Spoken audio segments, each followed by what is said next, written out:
People be so fickle, nothing surprised me. Double-edged sword, though, because of how you looking at everybody sideways.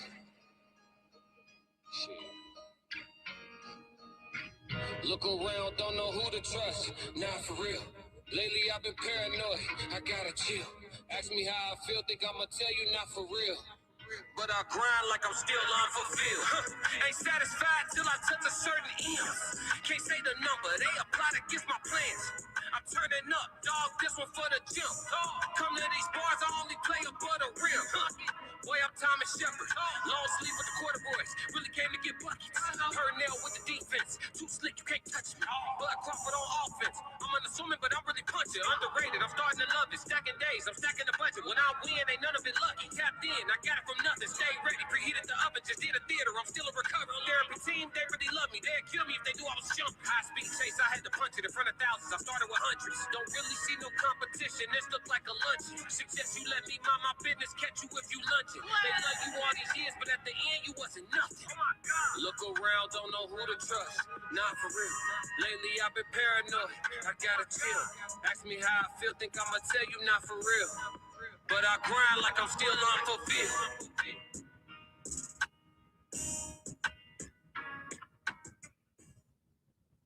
Welcome to the TezDown. This is your boy Tez. I'm in here today, and we got a good show planned for y'all. It's kind of on theme and what we've been talking about the last couple of days across the platforms. I got to let y'all know this. I'm going to need help from my chat. I'm going to need help from my followers. I no longer have any meta socials. All of my meta socials are all gone. That's Instagram, Facebook, and anything else that's connected to Meta. I don't know if I'm going to be able to get it back. I don't know if they're going to give it back to me, but they had some impersonation things. I got reported about 50 times though over the last couple of days. Not really sure what's going on there or what's happening, but we're going to keep on moving and we're going to keep on doing our thing. So if anybody ever thought, oh, maybe he deleted me, I didn't delete anybody off any social media. I just don't have any right now. So if you guys want, you can find me on TikTok at SoulReaper24. That's the best place to reach me outside of my Snapchat or my personal phone number, or here on YouTube. It's been a little bit frustrating. You know how you can lose 20,000 followers in a day. So we're gonna keep on moving forward though. So if you guys will do me the favor of sharing my lives when we do this, if you guys will do me the favor of sharing all the things that you see when we're talking about it and spreading the word. We need more organic growth. I no longer have my socials to do the show on or to talk about, so I need help there, guys. Thank you so much for that. I appreciate y'all. Let's do a little bit of a roll call of who's in here right now. We got conversations with Soft Rain in the building. What's up, Soft Rain? How you doing today? Passport Scope, early as ever, always. How you doing? Passport says hit the like button. It's free. She said, what's up, Sco? Sco said, what's up, Rain? And we got Roxy in the building. Hey. What's up, Roxy? How you doing? Nice to see you in here. So today's show is going to get a little bit wild. Today's show is going to get a little bit crazy. We're going to start out with some news from Chicago this morning on what happened in Chicago early this morning. Mike Lorber in Sky 5. Apparently there is some police activity. You want to tell us about, Mike? What's happening? Marion, we have a high-speed, extremely dangerous pursuit here on the south side of Chicago that has been going on for the better part of a half hour. We are westbound in 63rd Street, about to approach Damon and Western Avenue. They're going crazy on the south side. On the west side of Chicago. This is a Honda sedan that is wanted for armed robbery. They have put the alert out that the people inside are considered to be armed and dangerous. Pursuit started on the west side of Chicago, went all the way in town to the south side of the city. This vehicle has struck another vehicle at 47th and Lake Park. It is driven in the wrong direction on Lakeshore Drive and other streets. It drove on the sidewalk in Bridgeport at 39th by the Dan Ryan, almost striking a Chicago police officer. This is a very, very dangerous situation.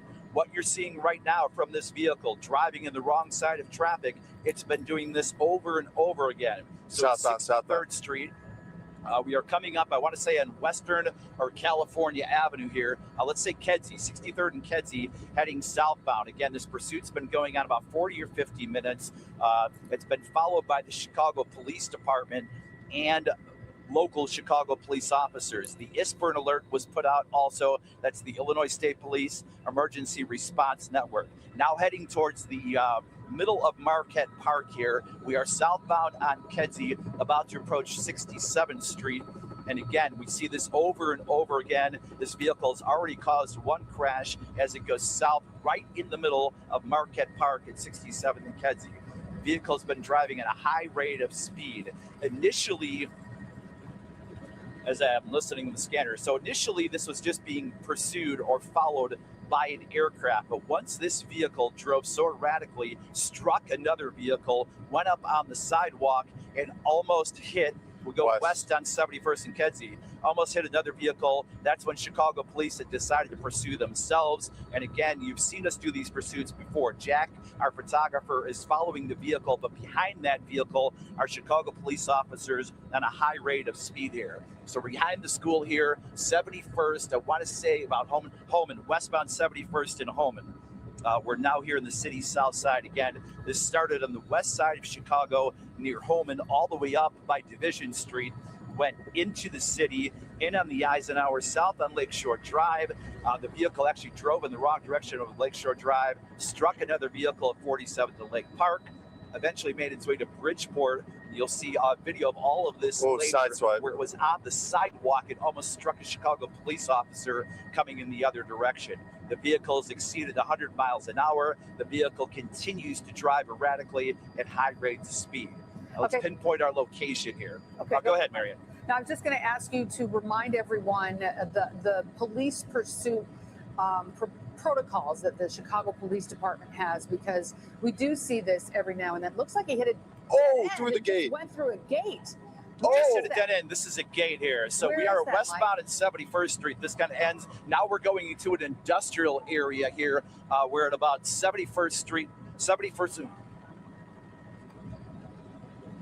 Hold on, I'm getting information. So 71st Street, we're just on the other side of Central Park, behind that industrial building there. A lot of police will be moving in. So again, I want to caution everybody in a large way who's watching here. But again, we've been told over and over again how dangerous this vehicle is. We're trying to keep track of it. Residential area. Now we've got people running around. They jumped over the fence, and they're now in the neighborhood. Jumped over the fence here. I only saw one person, Mike. If you saw more than one.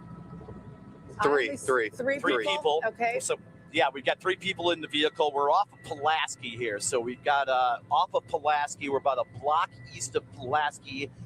We are at north of the bridge. So that brings us at about 71st Street. This pursuit's still going though.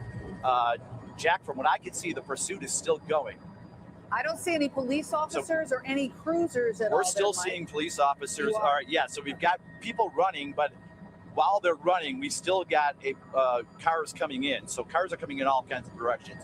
So let's pinpoint where we're at. This is an erratic situation here. We are near 71st. This is crazy. 69th place in the yard here. We're just west of Pulaski. Into the yards at 69th in Kedvale. 69th in Kedvale. Okay, I can see that there looks What's like up? the What's up, police Cass? How you officers doing? maybe Cass in the circling building, that y'all. area. I've only seen one person, but I know there's 3 that you've talked about. But I've only seen one, and okay, so there's 3 people running there by 69th and Kedvale. Behind this, Marion, there are so behind this, and again, we always have to stay with the people being pursued. I'm not exaggerating here when there are 20 to 30 Chicago squads flying into the scene right now. So we're in the back of the yard here. That person just we are about 69th in Kedvale, 69th in Kedvale. And again, I want to warn everybody, this could be a dangerous situation where there could be shots fired, a lot going on, a lot of squads going in. We've got the people who are being pursued. They are being run after. 3 people they're after, running in different directions. I just saw 2 of them run northbound behind a van and a 3rd person running eastbound. So the people that we are seeing running are not police officers. These are the suspects who are fleeing, right? They're running. That's who we're looking at. I believe so. Yeah, I believe so. Pursuit. Okay. It's hard to tell from this vantage point because it looks like dark clothing that could easily be an officer's uniform. So right now, let's also recap where you are real quick, because we're in a neighborhood. There are people that could be home. There could be kids home. You know, if they're homesick from school. Tell us exactly where you are, Mike. Around 69th and Kedvale here. So this is a neighborhood on the south side, just west of this. And we saw this Gotta agree, when the Phil. vehicle was going west, went right into those large train tracks. If you've ever driven over Pulaski or Cicero, you've got those large tracks. That's where it drove, went into an industrial area. Now you can see the police officers that I talked about. They're flying into the area. Yes. Below us here, flying at about 200 feet elevation, is the Chicago police helicopter. They're looking for this people. This is a very residential area here on the southwest side of Chicago. A lot of these homes that are closer together. 3 people bailed from the vehicle. That's what we saw from Sky 5. That's what we've heard from the dispatch here, running in different directions. So now we've got basically a search situation here and a dangerous situation for residents in this area. Around 69th and Kedvale. Okay, 69th and Kedvale. Let's recap where this started. There was a robbery. Can you tell us where this robbery happened and why the police are so concerned that these people are particularly dangerous? Right. One person is in custody. I've just been told by the Chicago police helicopter that one person is in custody and they are looking for 2 other people.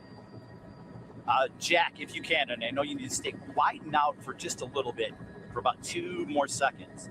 So you can see the layout of this neighborhood, right? You've got a curved street. There's the Chicago police helicopter that I was talking about.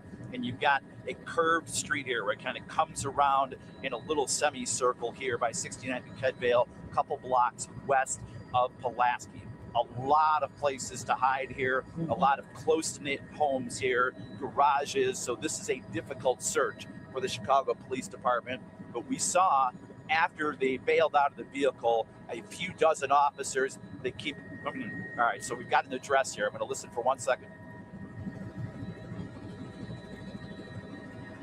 So they're looking at 7024 Kedvale, northwest corner of the building now is where they're searching. How would they go home? One person is in custody. They're searching for 2 more. Okay. So they got one of them. Backtrack all of this really quickly. The pursuit started on the west side of Chicago here. We picked it up about Ferdinand and Kedzie. Vehicle went south on Sacramento, in on the Eisenhower, south on the Darien, south on Lakeshore Drive. At that point, the vehicle, a Honda sedan that was wanted for armed robbery with 3 people inside, was only being followed by the police helicopter. It got off at 47th Street on the south side, struck a vehicle at 47th and Lake Park, did a U-turn, went on Lakeshore Drive, drove on the wrong direction of Lakeshore Drive. At that point, I think the police consider this a dangerous situation. They started pursuing from the ground as well. Went to 39th Street and 31st. There was a situation, you'll see a video that we got of this later, 39th and near Wallace, where the vehicle went the wrong direction, drove on the sidewalk to evade Chicago police officers, almost struck another vehicle. That landed it out in the Darien, where it eventually exited here, went westbound into the neighborhoods, and bailed here after it went through a fence at 71st Street, ended into a dead end west of Pulaski. 3 people got out. They were run around the neighborhood between 69th and 70th in Kedvale. 1 person in custody. 2 are still being looked for at a very close look neighborhood. So picture this scenario, because I guarantee it has happened to you in the last month. It is So, okay, guys, we're going to save that. That's not for today. That's not for today. We're going to, let's move. All right. So, as y'all can see, they got these dummies in that are staying together. They already caught one of them. We're going to see if they catch the rest of them. If there's a live update about this, I will bring it back during the show today. That's as much as I got for you on that right now. But get wild out there in Chicago. They went from the south side all the way to the west side, and they still started running. All right, let's keep going, guys. So let's bust into the meat of today's episode. The meat of today's episode begins with the story, and we're gonna check in with the Godfather, Kevin Samuels. We're gonna check in with him, and we're gonna get going. But let's start now.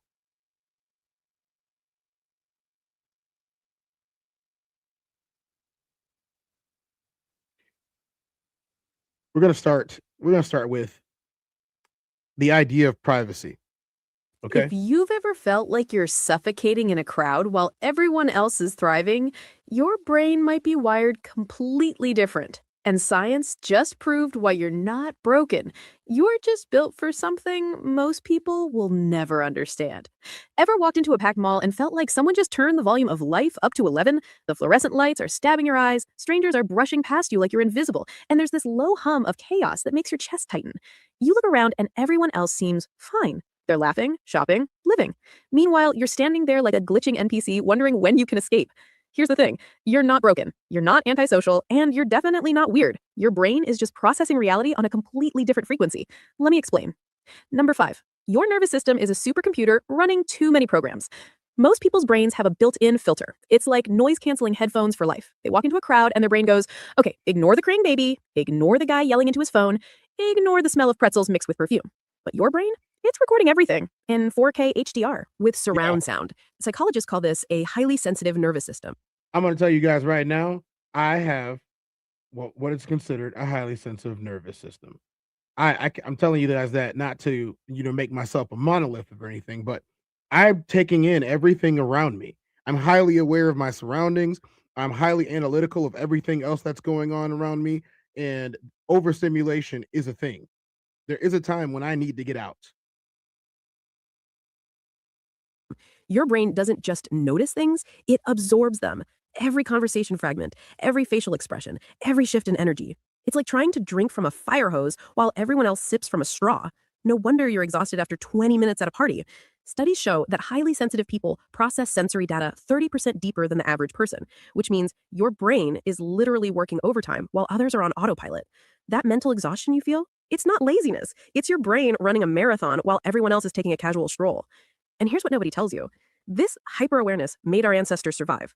While everyone else missed the rustling in the bushes, people like you noticed the danger first. Your sensitivity isn't a glitch. It's an evolutionary advantage that kept humanity alive. You're not too sensitive. You're exactly sensitive enough. But here's the plot twist. This isn't a weakness. It's a superpower most people don't have the bandwidth to handle. Number 4. I feel as if most people are completely numb to almost everything going on around them. They're numb to their surroundings. They're numb to the people that are near them. They're numb to all the noise. They're numb to the chaos. And some people, they actually crave it. Like, these are the type of people that I think, well, these people wouldn't mind if anything bad happened to them, because that's just more stuff for their story. I'm not one of those people. I'm one of those people where, like, I don't mind being at home by myself. I don't mind spending time alone. I don't mind going to do things alone. There are times where you want somebody to be with you, and there are times where you want to have company, but that's not all the time. That's not all the time. I don't always need somebody breathing down my neck, or always need somebody in my presence, or always need somebody touching me. I don't need that. I don't need somebody asking me a million questions all day long. There's a time and place for everything. I'm a true believer in a time and place for everything. And a lot of times there's just too much going on and I don't want to be there. This is why I don't like to go to clubs unless I'm making money there. This is why I don't like to do public events. This is why, if I'm going to do something, I have to make sure that I'm prepared for it, I am ready for it, and I've allocated a certain amount of energy that I'm willing to spend on it. I understand that some people don't like that. Like me, I don't like people in my house. I don't like people in my house. Don't come over. That's just the truth. I don't like people at my house. I don't like people messing with my stuff, for sure, because I take care of my stuff better than anybody else would. I don't like borrowing things to people or lending things to people when it comes to my personal items. I really don't like that. It's when it comes back to me, it's never going to come back the way that I treated it. And I learned that as a young person. So as an adult, I'm telling you right now that I'm not going. I work way too hard for all the things that I have to be loaning my stuff out to people that aren't going to take care of it, and or to be spending time in spaces that don't encourage and edify me. Why do I need to go somewhere when I can do the same thing at home? Why do I need to go watch the game at a bar when I can watch the game at home? Now, I will go and watch the game with you if it means that I'm not going to your house and you're not going to mine, but we want to watch the game together. That's a different story altogether. You're not drained by people, you're drained by fakeness. Let's be honest, crowds aren't just physically overwhelming, they're emotionally exhausting. Because in big groups, people put on masks. The fake laugh at a joke that wasn't funny, the forced smile when someone asks how you're doing, the performance of, I'm fine, when nobody actually is. And you can smell that fakeness from a mile away. You notice the micro expressions, the tension in someone's voice, the energy that doesn't match their words. It's not that you hate people, you hate pretending. You hate small talk that goes nowhere. You hate surface level interactions that feel like chewing cardboard. Psychologists call this social masking fatigue, and it's why you'd rather have one deep 2 a.m. conversation than attend 10 shallow parties. Your brain craves substance, not noise. And in a world addicted to surface level connections, that makes you dangerously rare. Research from Oxford University found that Let's go through that again. I would much rather have an hour-long deep conversation with one person than attend 10 parties. Much rather. Makes a lot more sense to me. people who avoid crowds have higher emotional intelligence scores than those who seek them out. Translation: you're not socially awkward, you're socially selective. You don't need 100 acquaintances, you need 3 real ones. And that's not antisocial, that's wisdom. Solitude isn't loneliness for you, it's honesty. It's the only place where you don't have to perform, filter, or shrink yourself to fit into someone else's comfort zone. Let's continue with number 3. Your brain chemistry is literally different. Here's where it gets wild. Scientists discovered that introverts and people who hate crowds have a dopamine imbalance compared to extroverts. Dopamine is the reward chemical. When extroverts are around people, their brains release dopamine like confetti. They feel energized, alive, unstoppable. But your brain? It releases way less dopamine in social situations. Instead, you get overstimulated. It's like your brain is saying, this is too much input, abort mission, retreat to safety. That's why after a crowded event, you don't feel recharged, you feel like you just ran a marathon in a mascot costume. Here's the kicker. Your brain runs on acetylcholine instead, a chemical that rewards deep thinking, reflection, and solitude. While extroverts need crowds to feel alive, you need quiet to access your genius. It's not that you're antisocial, you're just chemically wired for depth, not distraction. Neuroscientists at Harvard discovered that introverted brains have more gray matter in the prefrontal cortex, the area responsible for complex thinking and decision-making. So when you're sitting alone doing nothing, your brain is actually doing everything. You're not wasting time. You're processing life at a level most people never reach. That's not isolation, that's incubation. And that's also why you feel most alive in quiet moments. Late night drives with music playing softly, empty coffee shops at 6 a.m., walking through a forest where the only sound is your own breathing. Those moments aren't boring. They're where your brain finally gets to rest and recharge. Number 2, you're an emotional sponge. And that's not a bad thing. Ever walked into a room and immediately felt the vibe was off? Even though everyone was smiling, you could sense the tension, the unspoken conflict, the heaviness in the air. That's because people who dislike crowds have hyper empathy. Your brain literally mirrors the emotions of people around you. So imagine being in a crowded space. You're not just feeling your own stress, you're absorbing everyone else's anxiety, frustration, excitement, sadness, all at once. It's like being a radio that picks up every single station simultaneously. No wonder you need to escape.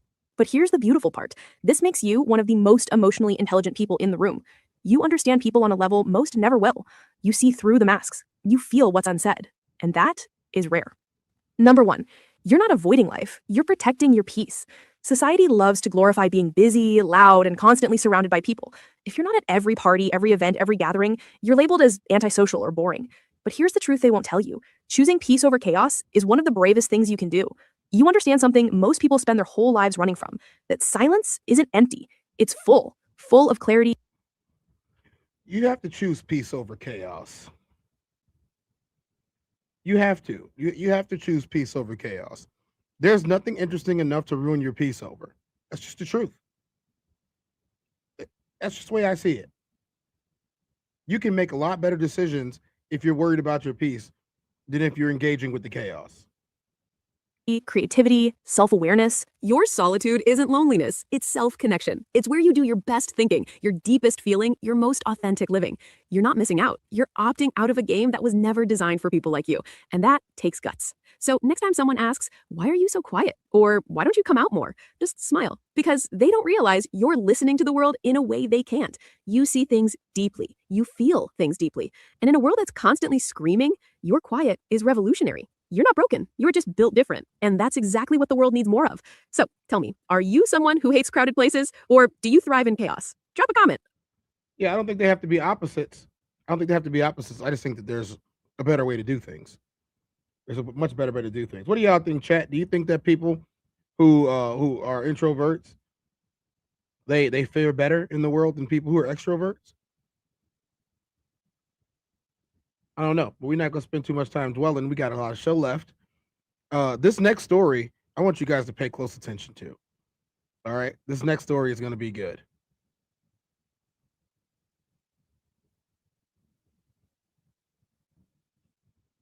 I let my boyfriend sleep with my best friend. Today, my best friend Bonnie is going to be coming over, and she's going to be sleeping with Owen. I have never slept with Owen before. I thought about it. I think if Owen was to tell me that he had a better time with my best friend, that would absolutely kill me. So I was wondering, because obviously I'm letting you sleep with my best friend, would you let me sleep with one of your best friends? So we're just packing for a trip. Yeah, we've got a trip to Gran Canaria. It's our first time doing it. It's Lifestyle holiday. We're really excited. I'm Owen, this is my partner Meg, and we sleep with other people. I sleep with other people. Men on women. You say that you're bi-curious. I don't really put a label on things. Yeah, I'd say that I'm bisexual. So we met over a year ago. On a video shoot, and then we just clicked straight away because we're so alike. I just felt so comfortable, and then we took it quite slow. We did go on a few holidays together though. Yeah, we went to Amsterdam. We went under the Bridge of Love and had a kiss, and that was before we were even together. We went to Benidorm in January. All right, so they're in love, but they don't have any problem with each other sleeping with other people. Matter of fact, she offered her best friend to him. I don't know. What do y'all think about that, chat? Would you guys offer your best friend to sleep with your partner, your significant other, your boyfriend, your girlfriend, your husband, your wife, your fiance? Would you offer your best friend to that person to make them more satisfied, to make them happier? Do you care about their happiness in that way? Yes, we basically just said that we loved each other and then we were together. I've got your bright boxies for the evenings. I've got like 3 shirts. You've got like...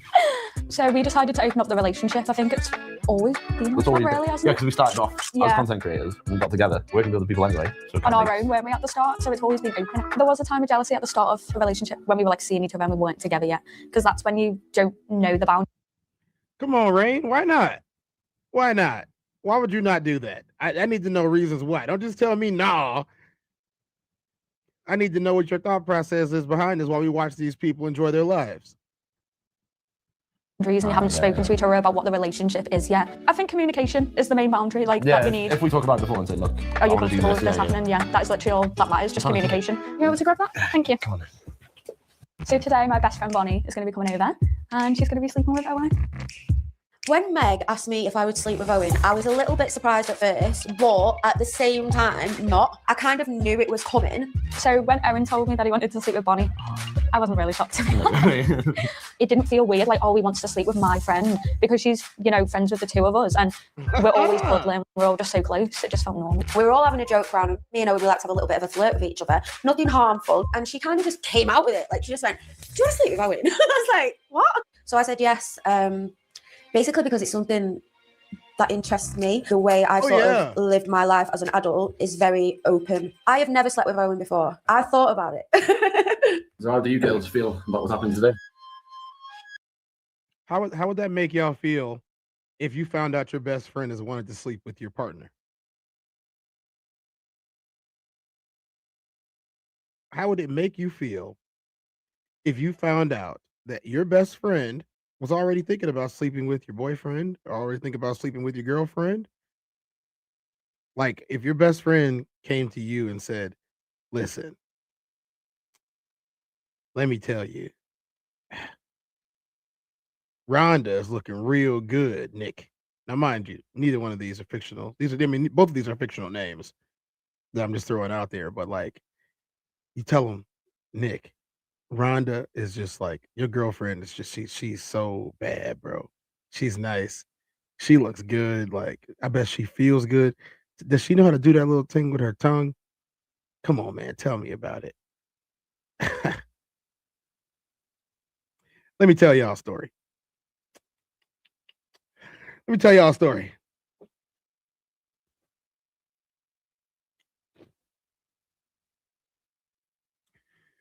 When I was in school,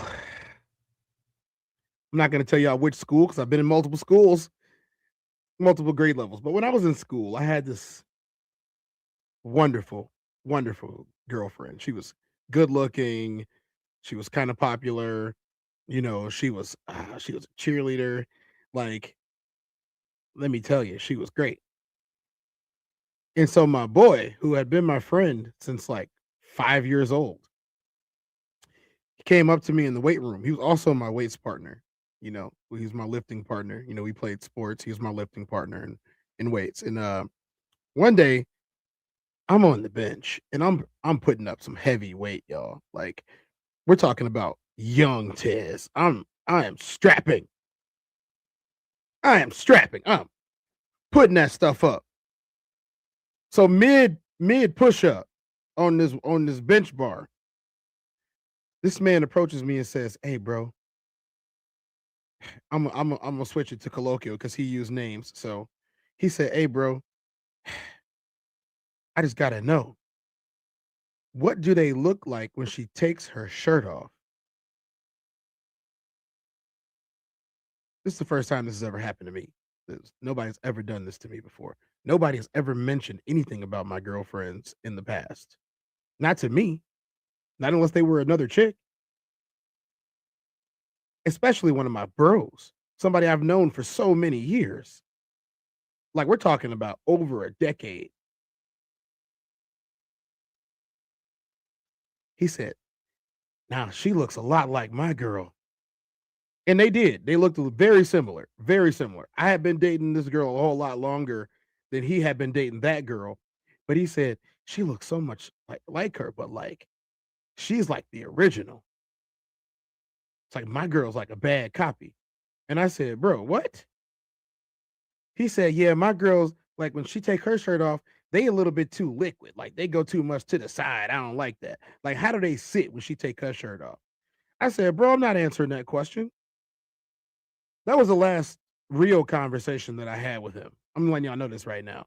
That was the last real conversation that I had with him. In today's world, he's her baby daddy. And he told her a lot of things about me that weren't true, and she believed them because of how close we were.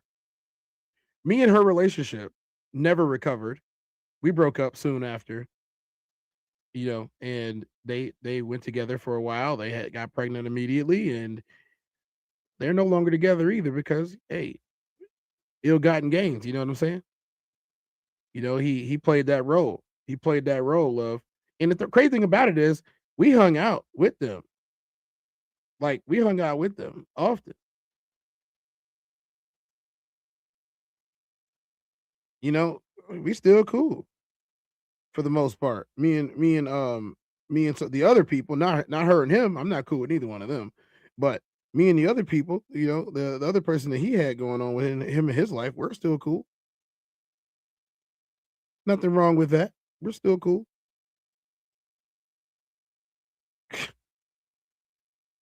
But she had a baby by this man later on. Not too much later on either. She had a baby by this man.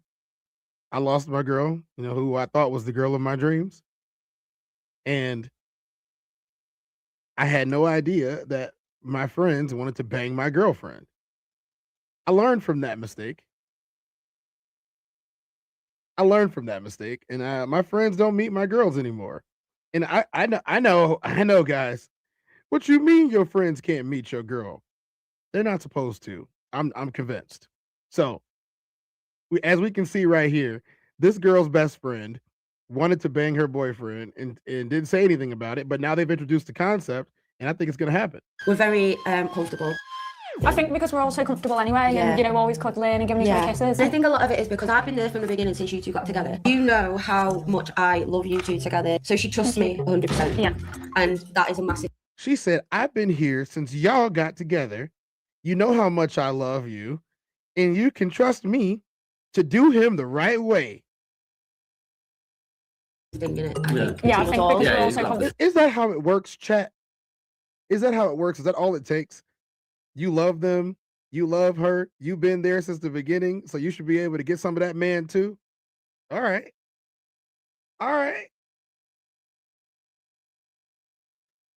Roxy said, "I choose myself peace always." Here we go. You're right, Soft Rain. Roxy said, "No, I really don't like people. For real. Rain said, "My best friend shouldn't be desiring my man." Roxy said, "Amen." All right, ladies in the chat, clap for the ladies in the chat. What we got for them? Take a bow. Yeah, definitely. So, how do you feel about me sleeping with Owen today? I'm nervous because I don't know how it's going to go. I don't know what you're going to get up to. I don't know if you're going to push us limit. I think it's because we've never done it before without me being in the room. There's bound to be no, though. I think that's natural. Yeah. And it's good. Yeah. But I am really excited because obviously I wouldn't be so on board with it if and I am honoured to do it. that it's me that you want to do it. Oh, with yeah, the you'd first definitely time. be the first person. I love that. I feel very honoured and very special.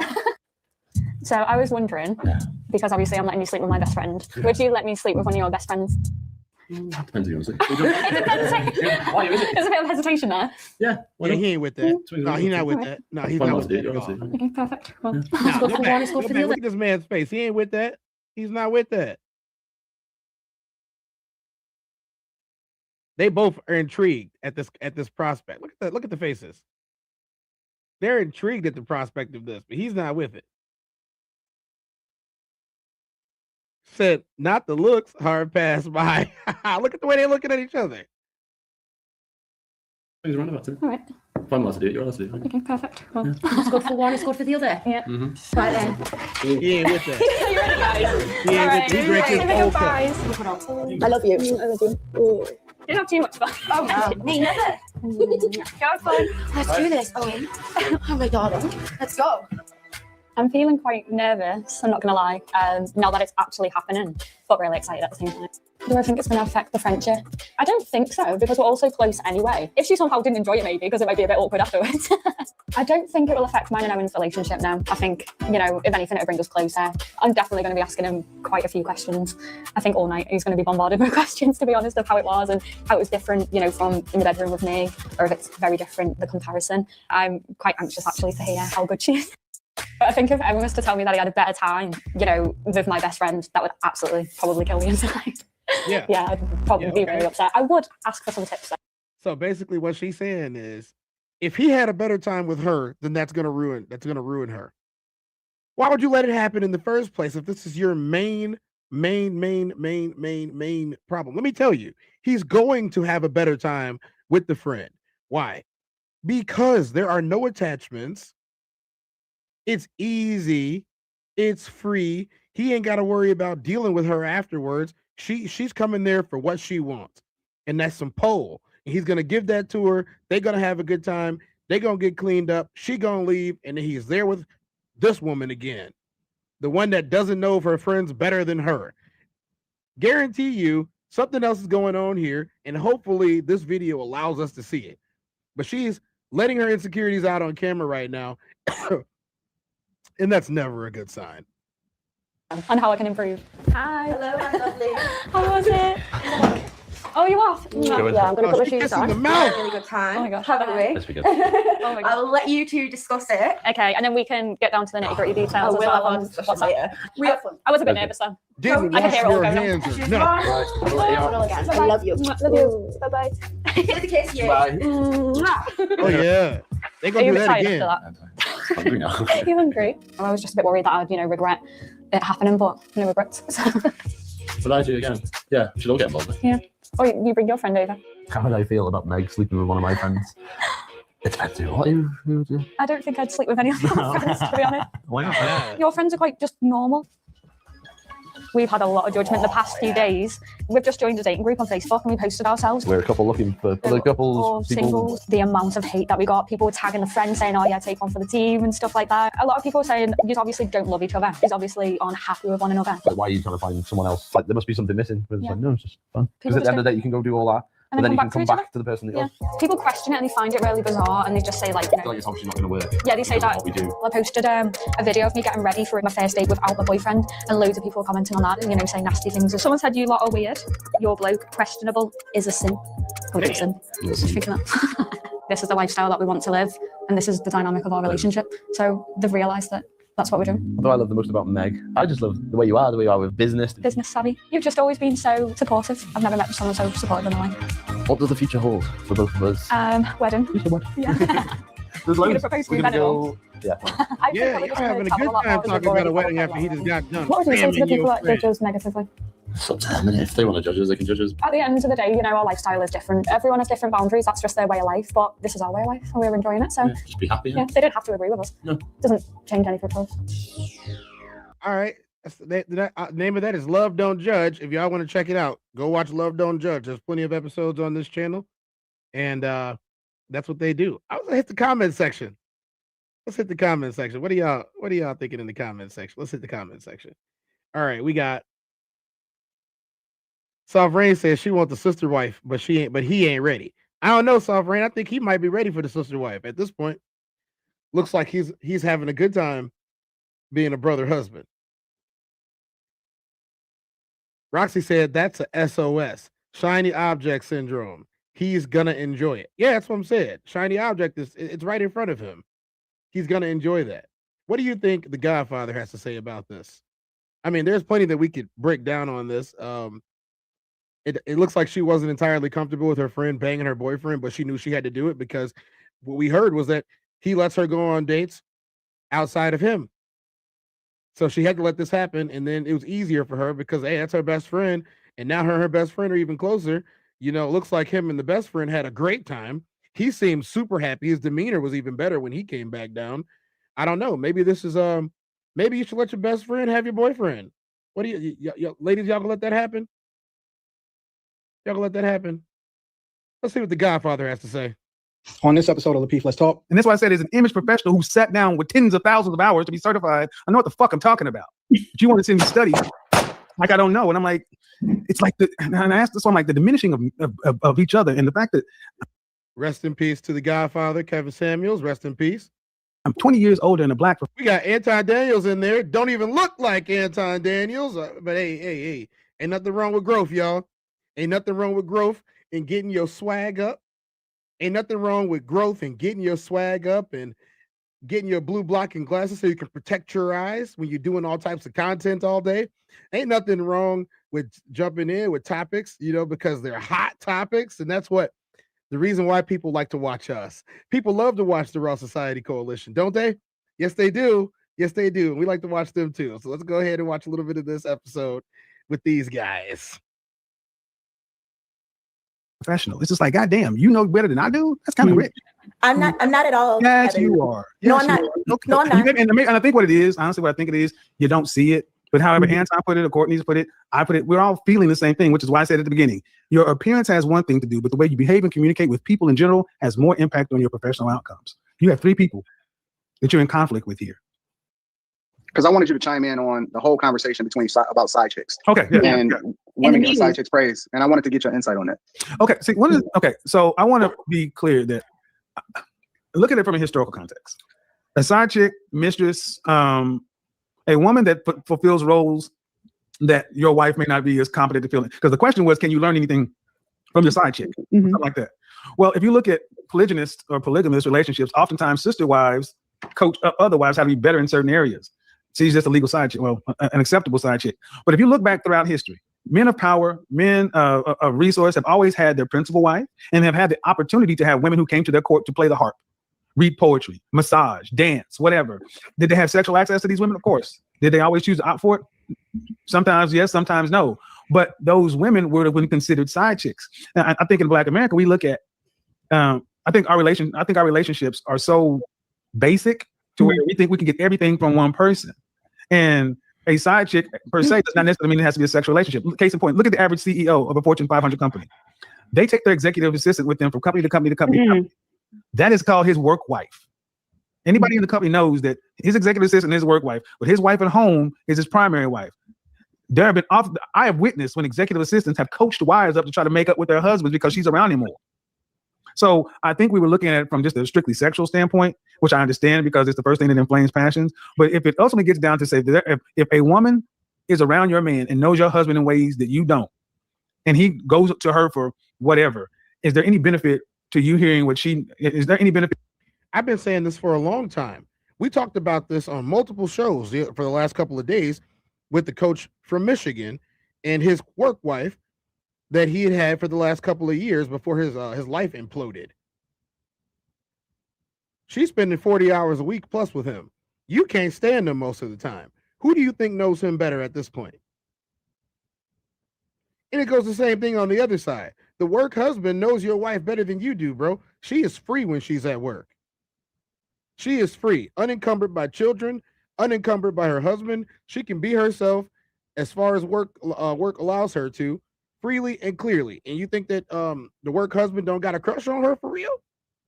All right. To you hearing or knowing what she does. And that's why I said all information is good as long as you, and that way I think the information can be good. So I don't expect a lot of people like that though. I understand it, Kevin. I have a question. You were speaking about something about women being amused. Can you explain that? Because I was interested in a woman is abused. Hugh Hefner, a reporter famously came to Hugh Hefner when he was in his late 60s, 70s. And they were saying, You got all these beautiful women around here. You know, you're old, you're the crap. You got to know that they're just around here for the money. He said, I don't care why they're here. I just care that they're here. Because he liked being around beautiful women. It made him feel better. It was in a better point of view. And I will tell you guys personally, I have witnessed in company executive packages, the line item miscellaneous was written into their compensation package to take care of their mistress. Mm-hmm. Because how many times have you guys, I used to do a lot of business in strip clubs, and I would see these businessmen there all the time on Tuesday, on Thursday, with their favorite dancers to go in there to get an attitude adjustment or whatever, and then go back to the trading floor or whatever. We understand that women can fulfill a purpose that's not just sexual. Sometimes they just need, and I think that in Black America in particular, we have such we're so against paying for anything, the whole notion of tricking and all that stuff. Brothers like, I ain't paying for shit. What they say, it ain't tricking if you got it. I ain't said that, they did. If I got to be able to get it, and vice versa. So I think our relationships have become rather primitive, man. We don't. So let's say Courtney. Mm-hmm. A woman like Courtney has benefit to a man just being around her. Her level of femininity reinforces your masculinity, and because you can tell being in the presence of a feminine woman, being in the presence of a masculine woman, she drains you because you're in competition, you're in combat mode. She rejuvenates you. So women have a muse ability that. Honestly, I don't think many men look at because we just want to have sex. So, thank you. I know I got bothered. Huh? Kay look bothered. What's going on? What? What's wrong? Nothing is wrong. I was just listening. I definitely like Kevin's points about things that we need to do as a Black community in terms of like less complaining, more doing, just getting what you need to get, doing what you need to do. 100%, I agree with that. I think I started making a face when it was time to start talking about how like masculine men, my views on this are that masculine men don't like have that problem. They're not walking around like, why are women so masculine? Like masculine men just attract feminine women, and even women. And another thing, I think a lot of men get confused and think that every woman is supposed to treat them like their man. Like random internet strangers. No, like I'm going to talk to you based on my logic, my opinions, just a regular conversation. Are we talking about in your personal life? No, I'm talking about what you were just talking about. Because you said masculine men attract feminine women. You can control that in your personal life, but in your professional life, the people in your organization are placed around you. Oh, so we're back to the professional. No, we're talking about a global concept. So what I'm saying is masculine men, when given an opportunity to choose to be around feminine women because there's a restorative thing that comes from them. Right. However, everybody don't own their own business and can't control their own environment. I've come from corporate sales. They're some of the most aggressive masculine women, especially Black women. And even the way Black women in this particular regard versus white women versus Hispanic women versus Asian women versus Middle East women, the way they choose to display their masculinity and aggression can be taxing. That's my point. Yeah. I agree with you. You're saying that masculine men don't attract these kind of women. Not a matter of attraction. I just said being in the proximity. Yeah. Well, if as a human that lives in the world, you have to get used to being around different types of people. And if you're going to be a business person, that's something you should understand. But that doesn't change the point. I don't get that. I don't understand that. What do you mean? At all. If you have a business, let's say whoever, you're Jeff Bezos, whatever. So wait. Before we go. So speak from personal experience. So you've owned businesses where you've instituted this whole concept behind you have to understand and conform to how people operate around you, correct? I didn't say anything like that. So I'm asking you. I didn't say you said it. I'm asking you. Oh, do I own a business where I employ people? No. I'm saying, are you speaking from a place of experience to where you've owned businesses or you've ran major companies to where you've come to this conclusion, or are you basing this off of how you feel is what I'm asking? I am basing this off of the fact that in the world, there are tons of different types of people. If you go to Walmart, let's say. How you feel? Yo. Before we even continue, it's an easy answer.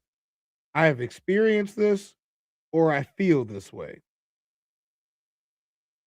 Or I feel this way based off of my experiences. So the basis of this conversation that they're having live right now is discussing work environments, masculinity, femininity, why you might not like his work wife, and vice versa, and the reasons why he is seeking her over you. No, it's not how I feel. It's literally the case. Let me do it this way. Okay, so it's very cut and clear. Have you ever owned a business to where you've actually had this experience, or are you speaking just based off of what you think? I haven't owned a business, and I'm not speaking based off what I think. What? It's based off of reality. I mean, okay, let's do it like this, Anton. Right. Can you tell me a business that you've gone to where every person that works there is exactly the same? It's a monolith. Everyone has the same personality. Everyone has the same level of femininity, masculine. You tell me, have you experienced that? Because all I'm saying is that people are different, even within a business or at a store or people that people hire. But you're moving the goalpost because you're framing something to be extreme instead of being realistic in your argument. And so in order to deflect from the question that I just asked you, and you didn't answer it directly, but you kind of answered it indirectly, right? You're speaking from no, you didn't. So I said I never had a business that I hired people at. And yes, no, that wasn't my experience. I answered that. So how can you make this argument? How can you even have this argument because it's almost like you arguing for the sake of arguing instead of looking to understand and then making your argument or having questions based off of any insight that you glean from the information that you gain. Because you're talking to a person that have built several businesses myself. And I'm talking about $1 million companies. I run one right now. So when I speak, I don't speak based off of how I feel. I speak off of what I know. Well, you know what? I'd love to see it. You as a Black man, you got $1 million businesses. I'm just it's all on the internet. You can go and you can look it up. No, that's fine. I am genuinely happy about that. I'm going to ask you, Anton, as a person who hires people. Before you ask him, can you at least understand why he said it? Why he said that? Because yeah.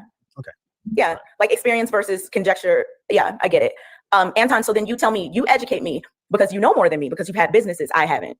So can you tell me what you think in terms of hiring? Do you only hire? Okay, I'm gonna stop them for a second, and I'm gonna point this out really quick. So while this may have came off as very argumentative, this is a conversation point that we need to have more often. Are you speaking from a place of experience? Or are you speaking from a place of feelings? Have you really been there? Do you know this beyond a shadow of a doubt? Or are you telling me an anecdote about somebody that you heard from somebody that heard it from somebody else? And in this situation, that's exactly what she's doing. She has not experienced any of these things that she's talking about. She's throwing out concepts out there, shotgun style, hoping that one of them sticks to the wall. It's not sticking because it doesn't make sense to people who've been in the arena. It doesn't make sense to the guy that's been on stage. It doesn't make sense to the woman that's ran the business. It does. That's why the other woman's looking at her like, girl, what is he talking about? Roxy says, as a woman, I believe she is hurting our side as women, but she might ever really get a chance to talk and express her thoughts. Okay. All right. You know, we're going to give her a chance to keep talking right now. One specific type of person as it relates to men and or women when you're hiring employees for your business? Is everyone that works for you? So can you give me like a rundown of the type of person you hire? Okay, I can tell you one that you can relate to that we don't even necessarily have to frame me into the picture. Hooters. I don't see any kind of guys. I don't see short fat girls working at Hooters. Like there's a specific prototype of a woman that has to be there in order for that business model to be successful. Of course, but I'm asking you about your experience because you mentioned that you had. When I like, for example, my restaurants, I generally tended to hire women to be the ones that interacted with the customers more than I tend to have men. It raised sales. Hostesses. Yeah, yeah, absolutely. And I wanted them to look a certain type of way and fit a certain type of narrative because it affected what we did from a revenue perspective. Right. I mean, what I think is interesting about the questions that are happening. How old are you, Kay? 34. One of the things interesting that we do in the Black community is, and this is really interesting to me because I don't see it happening in other communities. When I sit down amongst non-Black people, everybody doesn't feel like they need to be heard, they need to be right. There's a hierarchy. And the people who have the stripes talk. The people who don't, listen. And they don't question the people who have the stripes and go theoretical just to ask the question. Because that's really kind of what Anton was saying. I made a point, and we've taken the last 20 minutes on something that you're just talking about, that you've not lived, you have no experience with, and it's not moving the conversation or anything. But that's what we do in our culture. And that's what I'm saying. That's what I'm saying. You're talking about everything that has nothing to do with what they're talking about, just so you can talk. Didn't experience it, don't know, just talking.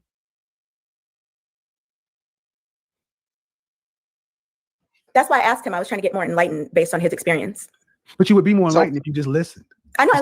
Stop trying to debate. Because even when I'm talking to you about image and this and that, I think it's interesting that you want to give me tons and tons of data on image. And I'm just like, are you sure? A certified image master. And you're like, yeah. And I'm like, I told you, Kevin, let me get your email. I'll send you anything you want as it relates to this. But you don't. But the point is that the absurdity of it. I mean, that's like you're going to give a physics professor some more formulas.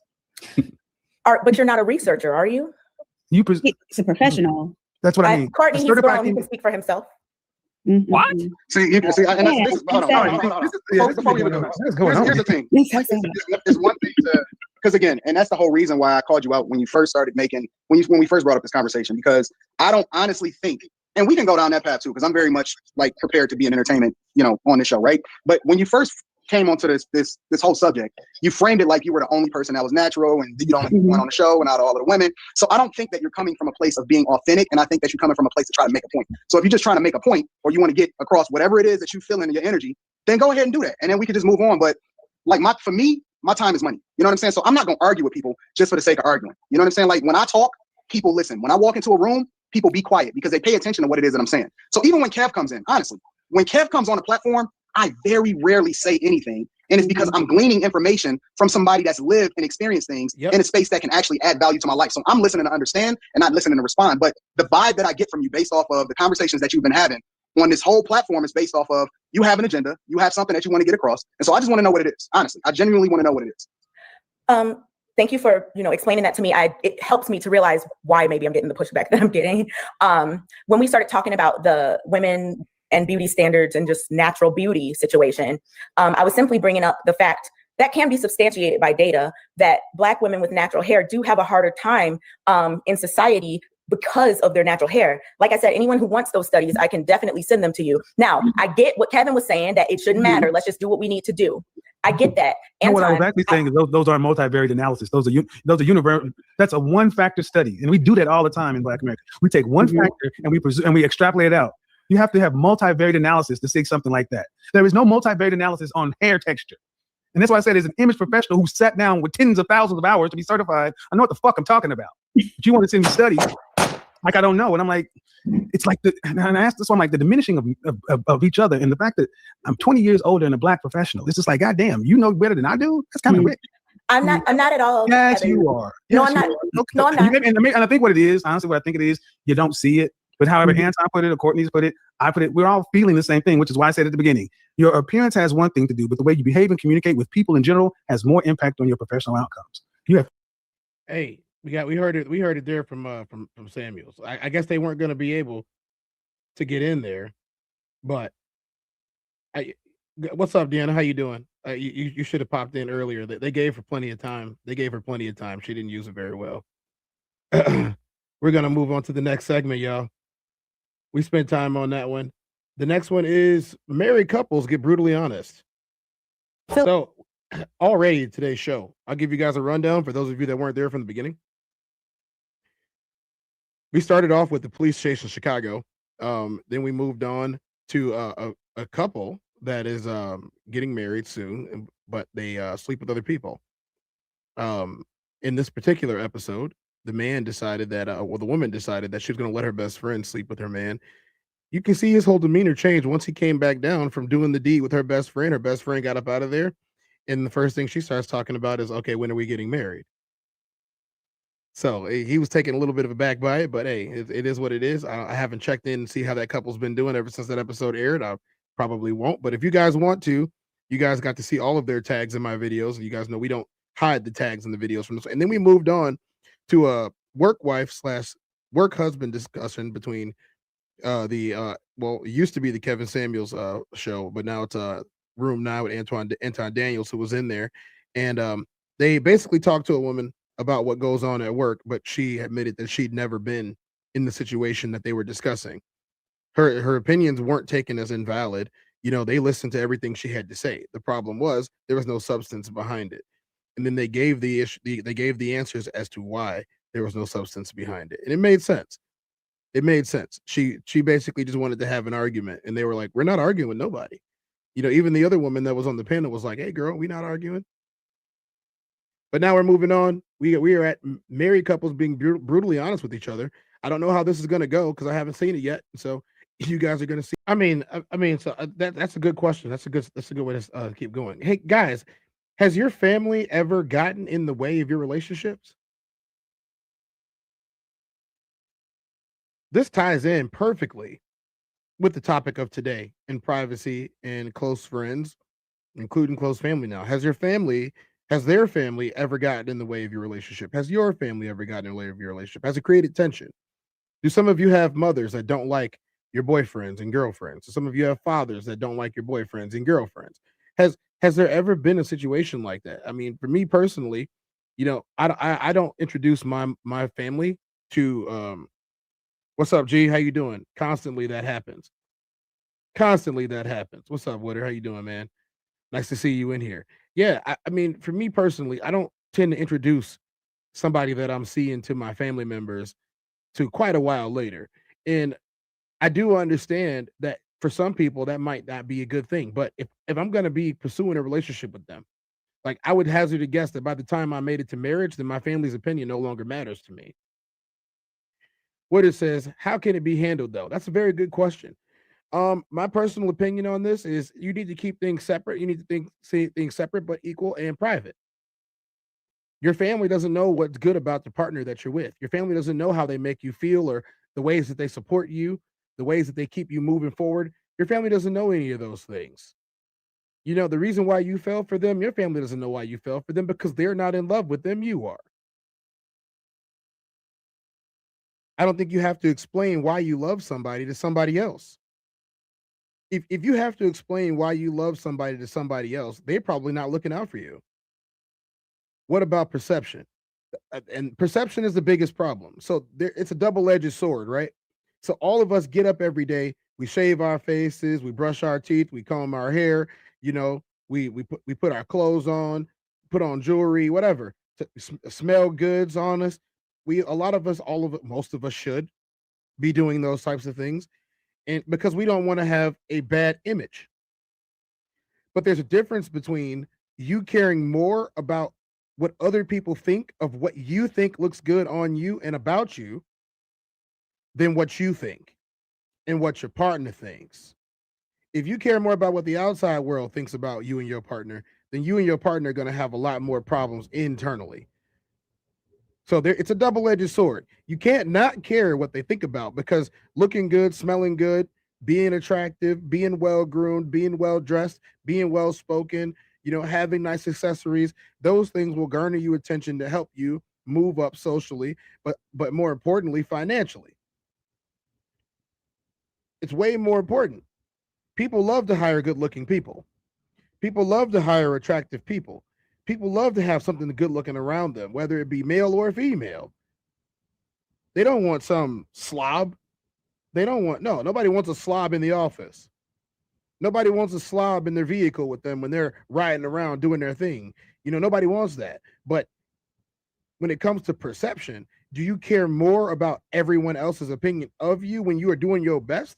Or do you care about the fact that you're putting your best foot forward? How do you keep that line drawn? In what sense? Are we talking about with family, or are we talking about with friends? Are we talking about with work? Because they all have different results. If it's with family, that line is going to stay as solid as it can be because family is family and they're there, whether either they love you or they don't. If it's business, you have to make sure that if you're selling a product that people are buying it. There's no reason to be making a product that nobody buys. That's just costing you money, time, and effort. Family and friends. Well, if your friends don't like your girl, it really doesn't matter. Maybe they shouldn't know her in the first place. You know, my girl is for me to like, for me to enjoy, for me to have fun with. My friends don't matter in that situation. My friends don't need to even know her name if we're being real. Like, it's great if they do, you know, and everybody gets along, but they don't need to. There doesn't need to be double dates. There doesn't need to be going to each other's houses and doing all this stuff. To me, I don't need that to maintain a great friendship with somebody. I don't need that. I mean, if somebody does need that, you know, it's a conversation to be had. Tez, why don't I never meet none of your girls? I don't know, man. Yeah, the story that I told earlier in today's show is a good reason why people don't really meet girls that I date. Secondly, I really don't be knowing how long they're going to last for, to be honest. They could do one wrong thing, and I'd be like, well, that's it for them. That disrespect was enough for me to lose all interest. What about your partner painting an image for their family or their friends that's not truly accurate? Well, that's on them. I'm going to be 100% honest here. If they want to paint an image of what us being a perfect couple and we're not, go for it. Has nothing to do with me. Nothing. I'm not going to take any questions. Not from her family, not from her friends. I'm not fielding any questions and I'm not fielding any answers. I'm not doing any of those things. The way that she said it, oh, well, you know, such and such said that y'all do this. Yeah, we do it. We do it every night. Well, I was talking about flying to the beach. Yeah, we fly to the beach every night, just like she said. That lets them know right then and there in the gate that I'm not playing this game. That lets them know right then and there that I'm team her. I'm not team y'all. If I do come to love y'all, I will come to love y'all, but that is number one right there. She is what's going to be the important thing. And my only job, if I go around people and if I choose, let's just say that much, if I choose to accept an invitation to be around people, and she invited me to be around people, I am going to portray myself, but I'm also going to be her backpack. I'm her gold watch for tonight. I'm not here to make a scene. I'm not here to get popular. I'm not here to be important. You know, they might as well forget me after I leave because I am here as her accessory. I am not the attraction of the evening. And I would prefer if a setting that had to do with me, she did the exact same. She has to learn how to be a background character when it comes to me being the main star in certain situations. If she is the main star in this situation, I'm a background character, then I will remain such. You need me to tell some funny jokes? I'll tell some funny jokes. Roxy said, it's important to know yourself well enough to know what you want and what you're looking for. Other people's opinions are just that, opinions. It's whether or not you put much value in their opinion or on your own. Yeah, that's what it really comes down to. How much value do you place on other people's opinions? That's not something that I can answer because everybody's opinion gets a different value to me. Yeah, very racist people, very rednecks, hillbillies, that type of stuff. Very weird. Those people are cut off. They have not been spoken to. They got those messages to me and were not responded to. But And was this something that caused strain in your family? A lot of people had a lot of stuff to say. They just said, we both waited until marriage to sleep together. All right. I want to hear more about this because that's not me and that's never going to happen. I'm just keeping it 100. She might as well have kept walking if she would have saw me. I went down that road, but as I told her, I went into the marriage. I find it funny how he mentioned watching porn because I don't think that has anything to do with anything. I don't think that has anything to do with anything. Like, you're telling me that you're the only person in the world this person's supposed to be attracted to? I don't believe that. I'm with their partner. Let me pop my ankle. Don't time. Let me get it ready. Do this. Garrett says, I'm family oriented, so false imagery doesn't sit right with me. I feel you on that one, man. I feel you on that one. Being real is important. I feel you. Privacy, I feel, is a key in a relationship. She can't have a confidant because the confidant is somebody else's got a confidant. And like I said, vents go to every room. Vents go to every room. Unless, like, look, the best part, if you got to vent to somebody that don't talk to people. Vent to somebody that's pretty closed off in their own personal life because they're going to feel the same way about your business that they feel about theirs. See, if somebody talks to me, that's their business. I'm not talking about their business to other people. I'm not laying down and talking to no girls about it. I'm not talking to no dudes about it. Their business is their business. If I talk to you, I'm talking to you. Unfortunately, the majority of the population, the minute that you get off the phone with them, they got to call somebody else, talk to somebody else and decompress about what you told them about your life. I'm not comfortable with that. I'm not comfortable with that. Privacy is the key to a relationship. Yes, it is. So I'm catching you guys up. These are couples talking about if they would have a threesome if their partner was unsatisfied. So far, one couple has said no. The other couple has said, yeah, but only she can do something with the girl. He's just watching. And this one is saying, yeah, she can go for it, have as much fun as she wants to, as long as not having a job and not being able to contribute to the household's weighs on me. So Joshua, how do you help your partner through these tough times? I wouldn't say I do a lot. I just think I'm just there. Is that what he's not just there. He does help. Like, he doesn't even realize a lot, like how helpful he is just by looking me in the eye. And hey, she loves that man, y'all. Y'all pay attention to that. He downplayed what he did. He downplayed his contribution to the family, knowing that she wasn't working and she was depressed. And she's telling him right now in his face, live in front of the world, that he is important to her and he does way more than he thinks that he does. Conversation with Soft Rain said, no, she won't have a threesome. No, she won't. Not with her man. Being there, like, just that small action of looking someone in the eye is very helpful. So it's just a season. Just a season. Yeah. I've been there. It's just a season, I promise. First of all, get your hands off my wife, buddy. Don't comfort and console her. That's my job. Second, we listen to the business suit right now. What does the business suit have to say about this? The virgin until marriage. Different world now, but I promise. Her. I like her so much. This is not no fake empowerment moment right here, y'all. This is genuine right here. Y'all saw this first on the TezDown. Y'all saw this first on the TezDown. She is 100% behind her husband, 100% behind him, and she's letting the world know, like, hey, this is my man. I love him. Ain't nothing wrong with him. I had a syndrome that was bothering me. It didn't have nothing to do with him because he was awesome. And the other girl trying to tell her, yeah, go ahead. She's a genuine woman. Yeah, right. Dude was out of line for hugging her. Yeah, as she should be. Yeah, she's telling the world, this is my stage to tell y'all about how great my man is, not to try to booster myself, to try to, empower myself. We're going to go back and watch that moment again, y'all. That was huge. I have never seen this happen on the show before. Yo, I'm calling this out. I'm calling this out right now. He ain't happy with the fact that he had to wait to sleep with his wife, knowing dang on well that she had already been with somebody else. He is not happy with the fact that he had to marry her to get some. He's not happy about this one bit. No, he done mentioned this 3 times now. 3 times he done mentioned the fact that they had to wait for marriage. That is a siren going off in my mind of minds that lets me know right now that he's not happy with the fact that she made him wait.